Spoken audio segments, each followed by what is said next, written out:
На Дніпропетровщині оголошено план «Сирена». Оперативно-розшукову операцію ввели через інцидент, що стався близько 6-ї ранку у Нікополі.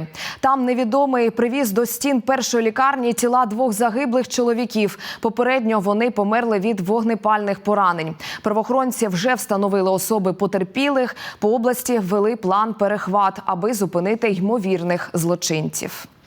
Зараз поліція відпрацьовує камери відеоспостереження для того, щоб це допомогло в розшуку підозрюваної особи. Також поліція встановлює, з якої саме зброї були вчинені постріли у чоловіків.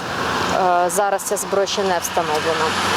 Особи загиблих поліцейським відомі. Один із них місцевий мешканець, один мешканець іншої області.